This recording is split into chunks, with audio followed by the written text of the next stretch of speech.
میدان ہر بہادر و کمزور و زرہ پہن کے میدان میں آتا، جب میدان میں آتا تو تیر اس پر اثر نہیں کرتے، تلوار اس پر اثر نہیں کرتے، اس کو زرہ کہتے لوہے کا. حضور نے بھی تمہیں زرہ دی ہے.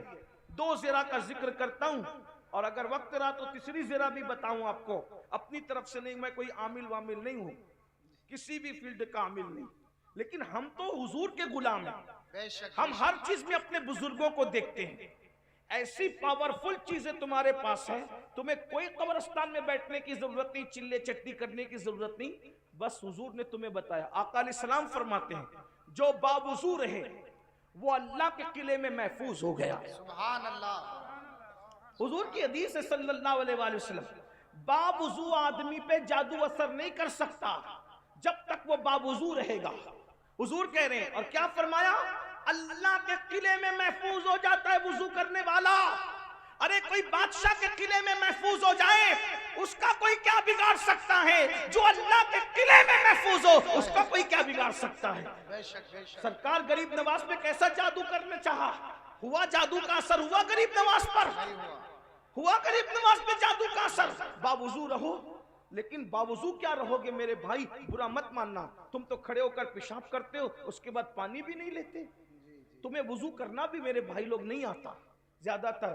اگر اچھے علماء سے آپ اپنا وضو چیک کرائیں نا تو آپ منہ ہاتھ تو دھوتے ہو، وضو نہیں کرتے. صحیح فرما رہے ہیں. جب عالم کے پاس آپ اپنا وضو چیک کرائیں تو آپ ناکام ہوں گے، جب یہ وضو اللہ چیک کرے گا تو کیسے کامیاب ہوں؟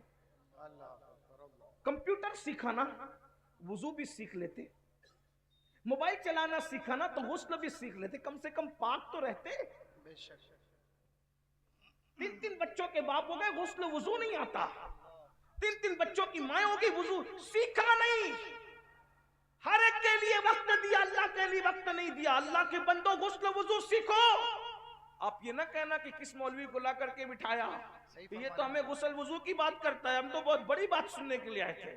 میں نے کہا دیکھو میرا کام ڈاکٹر کا ہے، میں آپ کا میزبان نہیں ہوں، میں ڈاکٹر کا کام سے آیا ہوں. میزبان جو ہوتا ہے وہ مہمان کی پسند کی غذا کھلاتا ہے یا اپنی پسند کی کھلاتا ہے، لیکن ڈاکٹر نہ اپنی پسند کی کھلاتا ہے نہ مہمان کی، کیونکہ وہ مہمان نہیں ہوتا، وہ تو ضرورت کے مطابق دوا دیتا ہے، چاہے مریض اس کو 4 گالیاں دے دے. تو ہم بھی اسی طرح آئے میرے بھائی، نام آپ کے میزبان نہیں ہے. آپ نے ابھی تک وضو نہیں سیکھا، آپ جنت میں کیسے جاؤ گے؟ آپ اپنا وضو چیک کریں نا، کسی عالم سے چیک کرائیں. کبھی سیکھا وضو سیکھنے کے لیے بیٹھے. اب تو آن لائن کلاسیں علماء اہل سنت چلا رہے، علماء آن لائن کلاسز چلا رہے، آدھا پون گھنٹہ نکالو گے نا. بلکہ میں تو کہتا ہوں کسی اچھے عالم کے پاس صرف 2 گھنٹہ بیٹھ جاؤ، آپ کو وہ 2 گھنٹے میں وضو بھی سکھا دیں گے، غسل بھی سکھا دیں گے، نماز بھی سکھا دیں گے. 2 گھنٹے، زیادہ وقت نہیں لگتا. اپنا دین بہت آسان ہے. یہ میری بہنیں بیٹھی ہوئی ہیں، اللہ انہیں ان پہ رحمت فرمائے، یہ لوگ بھی کچھ نہیں جانتی. آپ بتائیں جس کی ماں پوری زندگی پاک نہ ہوئی ہو، میں حیا کے پردے میں کہہ دوں، ذرا بتائیں.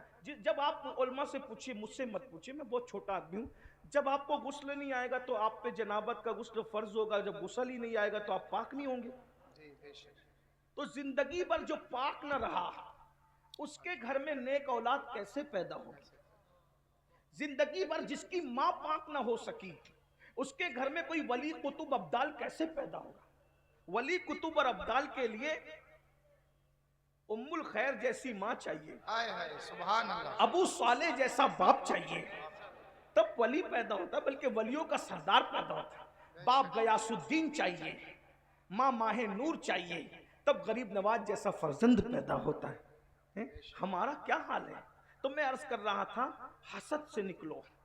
جادو کی تک پہنچا دیا تمہیں حسد نے، سازشوں تک پہنچا دیا. یہ غیبت کی محفلیں کیوں ہیں؟ حسد کی وجہ سے.